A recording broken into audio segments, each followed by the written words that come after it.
set. And sprinting away from the 1200 meter marker, 3 rocks at the back of the field early on.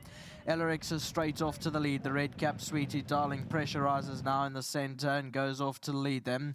Woman of Power settles back in third. Red Sash is passing runners up on the outside. The red cap Black Body then came behind that one, Happy Holly. Further back, Polynomial in the light blue. Further back in the field, Gimmy's Lassie's third from last. Then came 3 rocks and Where's the Party is the trailer as they make their way past the 700 meter marker. Out in front is Sweetie Darling, leads at a length. From on the outside, Ellerix is breathing down its neck. Woman of Power is back along the inside. Red Sash is back in the 4th spot, got 5 to make up. Then Happy Holly, Polynomial. Into the straight, 400 from the judge. Sweetie Darling's in front. On the outside, Ellerix is moving in. Then Red Sash, Woman of Power is further back, but it's Sweetie Darling. Here's Ellerix on the outside, Red Sash, and Gimmy's Lassie in the yellow colours is also moving, but Sweetie Darling still holds the advantage. Down the inside, Red Sash is a big runner. Gimmy's Lassie and Ellerix on the outside, but Sweetie Darling's going on strongly. Sweetie Darling from Red Sash. Then Gimmy's Lassie, and further back was Ellerix. Yes, they had on replay number 7, Sweetie Darling, led them for most of the way, took the lead with about 100 meters into the race and just keeps on going under Mkotwa. Red Sash was running on very nicely on the inside. Gimmy's Lassie also quickened up, and Ellerix was towards the outside trying to run on, only managed 4th position. So it's 7, 2, 3, 4 the numbers.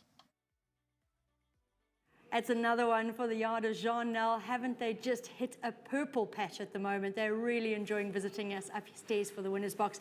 And this man here has an absolute humdinger today. 6 rides so far, 4 wins, a second, a placing in the feature race. Louis, it's been one of those days that make it really worthwhile.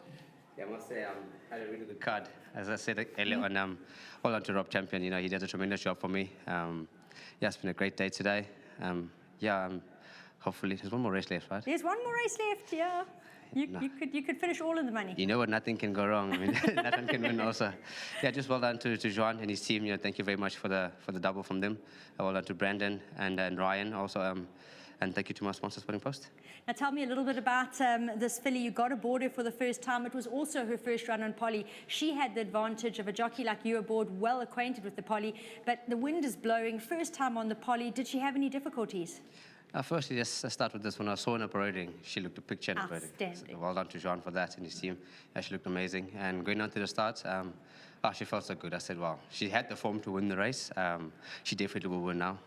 Didn't really follow the instructions, but I won the race. Yeah, around the turn, James, she couldn't corner. But the good thing, even though she couldn't corner, she wasn't over racing. She had her ears pricked, just trying to keep her balance up. And I must say, when I tightened the reins up, she quickened very well. Chase moved up on the inside, and she just dug down deep more. So very, very courageous win from this filly. And I don't think she'll stop, yeah? Just well done to Jean again, and thank you. A fabulous day for you, Louis. A huge congratulations from all of us here. Thank you. Well done. Jean stepping on in to join me. Now, for those of you that look and you see her having her technically first run on paper for the Jean Nel yard, things didn't quite go through according for her run last time out at the East Cape Breeders' Stakes. She had a lot to do with that win as well. And this is a second one, first on the Polly, but second for the yard. Nadine, yes, thank you. Well, I've probably got to start off and pay a little bit of tribute to Glenn Cotson. You know, he prepped her for that first run over here and left her in my care, and it was probably going to take a lot for me to mess it up. You know, she's just one of those. But it wasn't instructions to Louis, it was recommendations, and it didn't map out that way. And you know, it's when you got somebody like Louis in the irons. Yeah. We miss Chad, and Chad would have done the right thing, and we know that. You know, the two of them get on so well. You know, he's won a previous two starts and the previous one too. So sorry for Chad. Well done to Louis. Well done to Brennan. You know, when I first got my hands on her, Brennan came to visit the one day, and we went around all the horses. And when we got to her, I said, you know, this is one I'll go to war with her. Oh. And she just really is that special. Yeah. She's that strong. She is.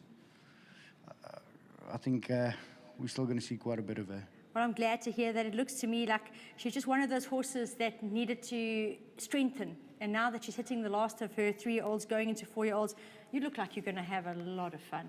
I think so, you know, I really do. She's got a lot of scope to her. She's strong, and I don't think we've seen the end of her. And I'm just blessed to have one like her in the yard. Oh, well, John, I can definitely say from our side, you deserve it. You've been fighting, soldiering your way through, and I'm really glad your time has come. Well done. Thank you.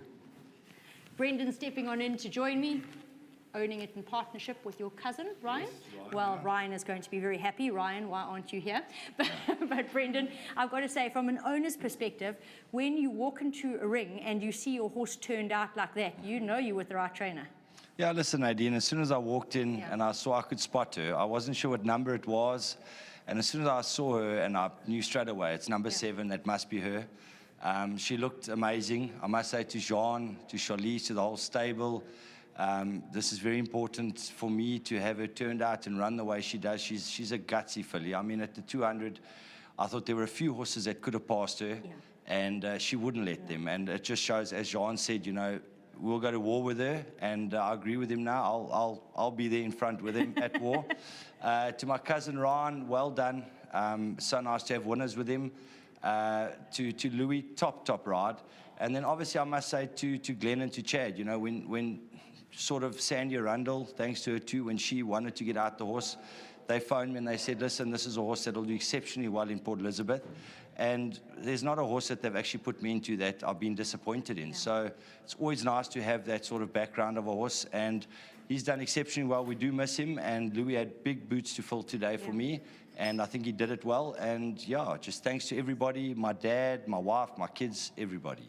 Fantastic. Really I know your it. racing is very close to your heart, as is your family. Great to have the two come together. And yeah, Sweetie Darling, beautifully named, the horse you go to war with. Well done. Yeah, thank you. I think that's a lovely description. So you do know that every time we see Sweetie Darling step out now, we're going to say this is the horse that Jean and Brendan go to war with. But all jokes aside, she's unbeaten in the Eastern Cape. She's now proved her prowess on Polly as well. She looks an exciting horse. She's rising forward. This is the end of the season, but I think next season we'll see hers begin.